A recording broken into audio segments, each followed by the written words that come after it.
Et nous commençons donc avec les clés de l'IMO, le rendez-vous immobilier de Smart Patrimoine, tous les lundis donc dans l'émission. Aujourd'hui, un focus sur les syndics de copropriété. On va se demander ensemble avec les 2 ans de pandémie à présent que nous connaissons, mais aussi l'avènement d'outils digitaux, si les attentes des propriétaires ont changé et si la transformation des syndics de copropriété est devenue inévitable. Pour en parler, nous avons le plaisir de recevoir sur le plateau de Smart Patrimoine Anne Babkin, directrice de l'offre et de l'expérience client de Foncia. Bonjour Anne Babkin. Bonjour. Bienvenue sur le plateau de Smart Patrimoine. J'ai annoncé du coup la problématique en introduction. La question, c'est de savoir si la transformation d'un syndic de copropriété aujourd'hui est quelque chose d'inévitable. C'est vrai que les syndics n'ont pas été les premiers à prendre le tournant de la transformation numérique ou digitale. On a vu avec 2 ans de pandémie des gens qui sont restés confinés chez eux à certains moments, certaines activités qui se sont arrêtées. Et on a vu des questionnements émerger de savoir si on pouvait faire par exemple des réunions de copropriété à distance, si on pouvait utiliser des outils digitaux pour gérer les syndics. On a même vu d'ailleurs des nouveaux acteurs arriver sur ce marché aussi. Est-ce que ça a, chez Foncia et de manière plus générale chez les syndics de copropriété historiques, accéléré des questionnements vis-à-vis des attentes des copropriétaires ? Oui, on peut dire que la pandémie a accéléré un mouvement qui était timidement en marche, on va le dire comme ça.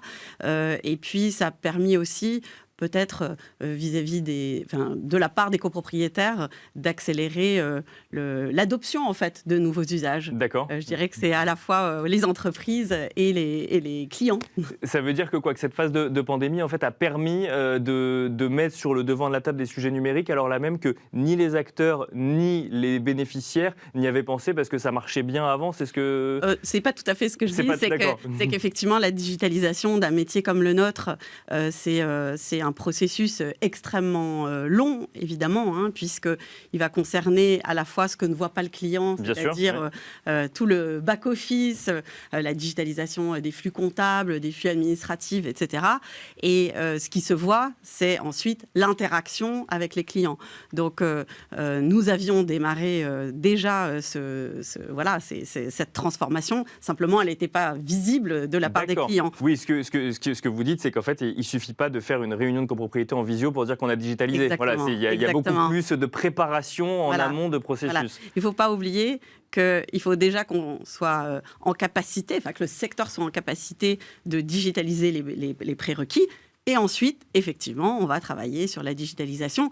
Et puis, la digitalisation, n'oublions pas qu'elle doit se faire au service des clients, qui sont en attente pas uniquement d'une interface digitale, mais derrière d'une entreprise qui soit capable de répondre à leurs attentes. Et alors justement, est-ce que vous avez vu depuis 2 ans, parce que là, donc j'ai amorcé directement sur la digitalisation, puisque ça a permis de maintenir un certain nombre d'activités depuis 2 ans, mais est-ce que vous avez vu, vous, depuis 2 ans ou même avant, les attentes des copropriétaires ? D'ailleurs, il y en a 2 types de profils, Il y a des propriétaires bailleurs ou des propriétaires occupants ou résidents. Est-ce que vous avez vu leurs attentes évoluer vis-à-vis du rôle d'un syndic de copropriété ? Oui.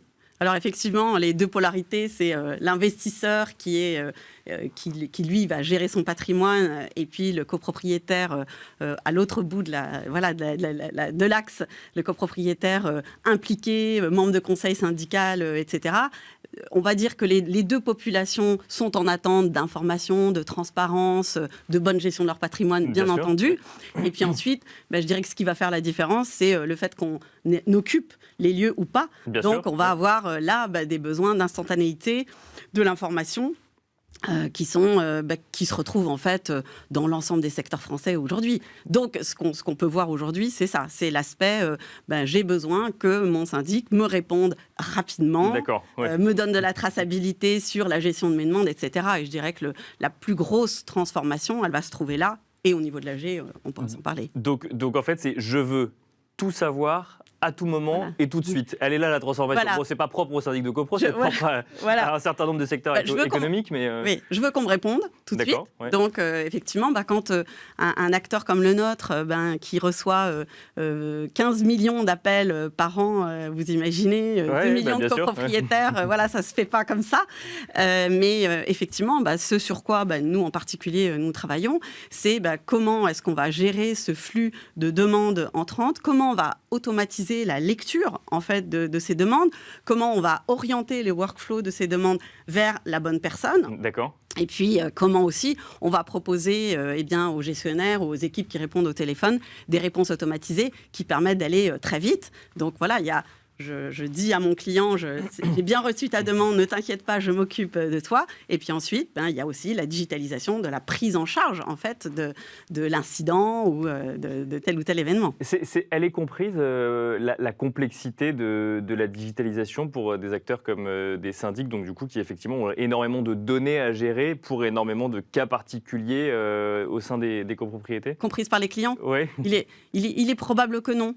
Et je pense que c'est une autre très grosse révolution qui est le devoir de pédagogie. En fait, on est dans un métier extrêmement réglementé et des entreprises comme les nôtres, des acteurs comme les nôtres, ont un vrai devoir de pédagogie pour expliquer tu es nouveau copropriétaire, eh bien voilà comment ça va se passer. Une AG, ça sert à ça.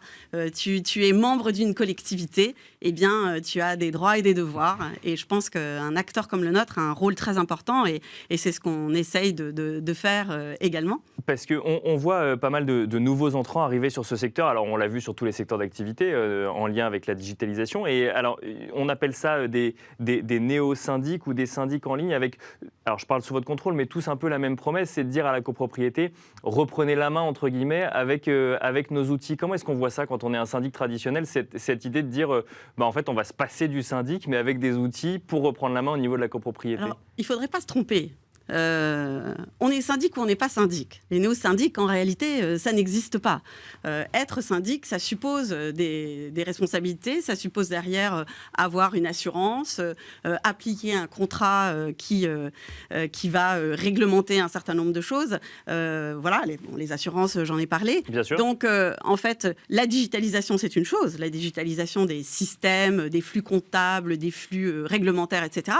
Mais après, encore faut-il qu'il y ait quelqu'un derrière l'écran qui va ensuite assurer le job. D'accord. Donc, il faut aussi que les copropriétaires, les clients, aient bien conscience de ça. C'est que ils peuvent tout à fait travailler avec une plateforme. Simplement, à un moment donné, il faudra bien appeler l'entreprise qui va venir. Il faudra bien prendre la responsabilité de la copropriété, ce qui n'est pas une mince affaire. Et donc ça, qui le fait, par exemple, dans ces cas-là? C'est la copropriété elle-même qui... Eh bien oui, parce que du coup, ça vous bascule dans un système qui s'appelle le syndicat bénévole. D'accord. Et à ce moment-là, c'est les copropriétaires eux-mêmes qui vont être responsables des décisions. Et alors, quand on est syndic traditionnel et qu'on a actionné du coup cette démarche de digitalisation, quand on voit ces néo-syndics arriver, on se dit c'est une raison de plus pour digitaliser encore plus vite, ou on se dit, d'ailleurs néo-syndic, donc c'est mon terme, mais apparemment c'est pas celui que vous utilisez, où vous vous dites finalement c'est deux choses complètement différentes puisque les services proposés sont pas les mêmes. On se dit qu'il faut digitaliser. Ça, c'est hyper stratégique parce que l'interaction, elle doit être facilitée et on doit aider nos clients à mieux travailler en collectivité, etc. Mais en même temps, on a, comme je vous le disais tout à l'heure, ce devoir de pédagogie pour dire à nos clients, vous avez le choix. Il y a effectivement deux façons de voir les choses et ensuite, chacun est libre de le décider. Mais il faut que, en fait, ces copropriétaires le décident en comprenant bien les enjeux et les conséquences de leurs décisions. Et c'est ça le plus important. Ils s'engagent. Alors, vous parlez de devoir de pédagogie et justement, alors, il y a un sujet qu'on traite souvent dans cette émission, c'est les impacts de la loi climat et résilience sur un certain nombre de facteurs finalement du marché immobilier, sur le prix, sur le coût des rénovations ou autres, et notamment l'évolution des DPE. Est-ce que les syndics de copropriété ont un rôle à jouer là-dedans? Parce qu'effectivement, on s'adresse très souvent aux propriétaires bailleurs en leur disant qu'ils ne pourront plus louer. Le syndic de copropriété, lui aussi, doit être associé à ces transformations des copropriétés, justement? Alors, non seulement il doit être associé, mais nous considérons qu'il doit être le moteur du changement. C'est clair que derrière cette loi climat, qui finalement est une formidable opportunité, puisque derrière, il y a des subventions importantes, on doit faire comprendre à nos clients quels sont les enjeux, quel impact ça aura sur tout simplement leur porte-monnaie, Bien sûr, la qualité de leur patrimoine. patrimoine. Donc, en fait, ce qu'on est en train de faire avec nos clients, nous en particulier, eh bien, c'est d'expliquer les mécaniques de cette loi, les enjeux qu'il y a derrière. C'est effectivement un propriétaire bailleur qui sera plus capable de louer son bien s'il est mal classé. Oui, puis on imagine que les enjeux ne sont pas les mêmes entre le propriétaire bailleur qui veut faire les travaux tout de suite pour pouvoir continuer à louer son bien et le propriétaire résident qui n'est pas à 5 ans près, par exemple.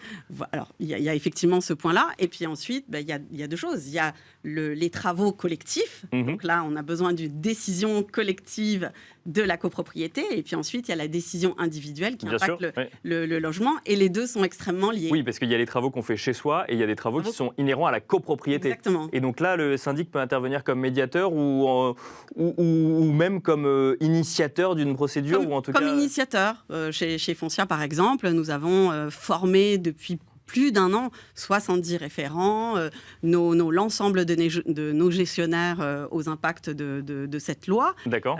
Et puis, nous accompagnons nos clients sur le diagnostic de ces immeubles, sur les travaux qu'ils pourraient mettre en œuvre, sur derrière les subventions possibles et pas possibles. Bien sûr, et on a de très belles expériences. On a, par exemple, aujourd'hui une copropriété comme celle d'Angers qui a permis...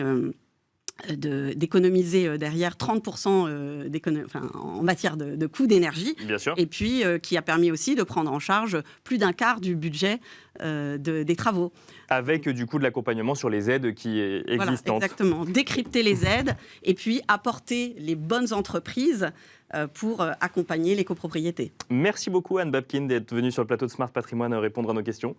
Merci à vous. Je rappelle que vous êtes directrice de l'offre et de l'expérience client de Foncia. Et quant à nous, on se retrouve tout de suite dans Enjeu Patrimoine.